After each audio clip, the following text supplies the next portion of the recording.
YSR Congress party అధికార ప్రతినిధి శ్యామల గారు ఆమె ప్రెస్ మీట్లు చాలా సున్నితంగా ఎక్కడా కానీ బూతులు లేకుండా చాలా స్పష్టంగా మాట్లాడుతుంది. ఇలాంటి వాళ్ళు ప్రతి ఒక్క పార్టీలోనే ఉండాలి. కొంతమంది మహిళలు ఉంటారు, కొంతమంది అధికార ప్రతినిధులు తెలుగుదేశం పార్టీలో కానీ జనసేనలో కానీ వాళ్ళు ఎక్కడైనా టీవీలో డిబేట్లో కూర్చున్నా లేకపోతే ప్రెస్ మీట్ ముందు కూర్చున్నా ఏదో నోట్లో బూతులన్నీ వస్తూ ఉంటాయి. ప్రతిసారి కూడా ఏదో ఒకటి ఇంకా బూతులు లేనిదే వాళ్ళ ప్రెస్ మీట్లు కానీ వాళ్ళ టీవీ డిబేట్లు కానీ పూర్తిగా. కానీ శ్యామల గారు మాత్రం చాలా స్పష్టంగా మంచిగా మాట్లాడుతుంది, సూటిగా మాట్లాడుతుంది, అగ్రెసివ్గా మాట్లాడుతుంది, కానీ కంటెంట్ ఉంటుంది.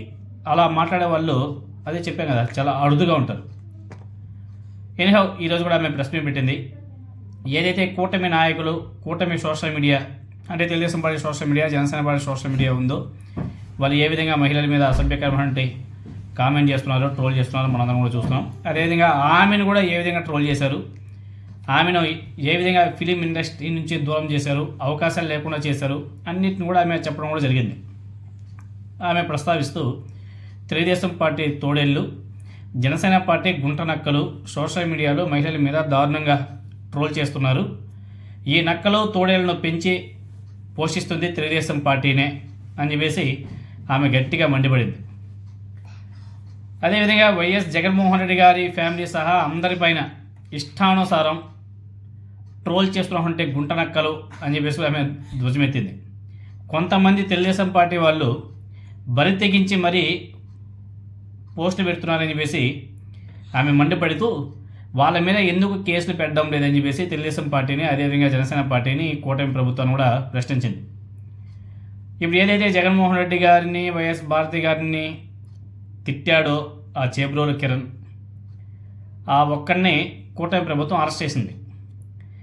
ఒక్కడిని అరెస్ట్ చేసినట్టు చూపించి మహిళా ఉద్ధారకుల్లాగా ఈ Telugu Desam party, Janasena party promotion చేసుకుంటున్నాయి. నిజంగా చిత్తశుద్ధి ఉంటే ఆ గుంట నక్కలు తోడేళ్లను ఎందుకు అరెస్ట్ చేయలేదు? ఇంకా చాలామంది ఉన్నారు కదా. వైఎస్ జగన్మోహన్ రెడ్డి గారి ఫ్యామిలీ గురించి ఇష్టానుసారం మాట్లాడినటువంటి హోంమంత్రి అనితా మేడం గారి మీద ఎందుకు కేసు పెట్టలేదు? కేవలం కిరణ్ అనే వ్యక్తిని అరెస్ట్ చేయడం ఒక డ్రామా.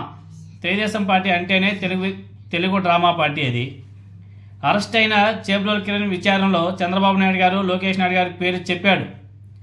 మరి చంద్రబాబు నాయుడు గారిని, లోకేష్ నాయుడు గారి మీద ఎందుకు కేసులు పెట్టలేదు? వాళ్ళని ఎందుకు విచారణ చేయలేదు? వాళ్ళని ఎందుకు అరెస్ట్ చేయలేదు?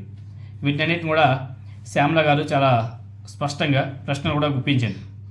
అదేవిధంగా మహిళల మీద అగాత్యాలు జరుగుతుంటే చంద్రబాబు నాయుడు గారు, అదేవిధంగా పవన్ కళ్యాణ్ గారు స్టేజీల మీద స్కిట్లు చేసుకుంటున్నారు.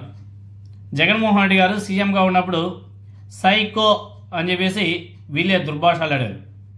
ఇది కరెక్టా అనేది ఒకసారి ప్రజలు కూడా ఆలోచన చేయాలి. పిఠాపురం పీఠాధిపతి పవన్ కళ్యాణ్, పీపీపీ 3 పీలు. పిఠాపురం పీఠాధిపతి పవన్ కళ్యాణ్ దారుణంగా కించపరిచేలా మాట్లాడాడు గతంలో. వారిని చూసే వారి కార్యకర్తలు కూడా సోషల్ మీడియాలో ట్రోల్ చేస్తున్నారు. ఐటీడీపీ పేరుతో సోషల్ మీడియాలో ట్రోల్ చేస్తున్నారు. ఐటీడీపీ పేరుతో విషవృక్షాన్ని పెంచి పోషిస్తున్నారు నారా లోకేష్, అదేవిధంగా చంద్రబాబు నాయుడు గారు. వైఎస్ఆర్ కాంగ్రెస్ పార్టీ నేతలు ఇచ్చినటువంటి ఫిర్యాదులను కూడా పోలీసులు కనీసం చదవడం లేదు, స్వీకరించడం కూడా లేదు. మహిళలు, ఆడపిల్లల మీద అగాత్యాలు జరుగుతుంటే హోంమంత్రి అనితా గారు ఏం చేస్తున్నారు? ఎంతమంది బాధితులను ఆమె పరామర్శించారు అని చెప్పేసి ప్రశ్నించింది. అదేవిధంగా తన మీద జరిగినటువంటి ట్రోలింగ్స్ గురించి కూడా ఆమె ప్రస్తావించింది. దారుణంగా ట్రోల్ చేశారు. తన వ్యక్తిత్వ హననానికి కూడా పాల్పడ్డారు. రాష్ట్రంలో P4 కాదు A4 అమలవుతుంది. A4 అంటే అరాచకాలు, అక్రమాలు, అగాత్యాలు, అప్పులు అని చెప్పేసి శ్యామల గారు వ్యాఖ్యానించడం కూడా జరిగింది. మరి మన పిఠాపురం పీఠాధిపతి పవన్ కళ్యాణ్ గారు ఎక్కడున్నాడో ఒకసారి శ్యామల గారికి చెప్తే చాలా బాగుంటుంది. అదేవిధంగా ఆమె మాటల్లోనే మీరందరూ కూడా ఒకసారి వినండి.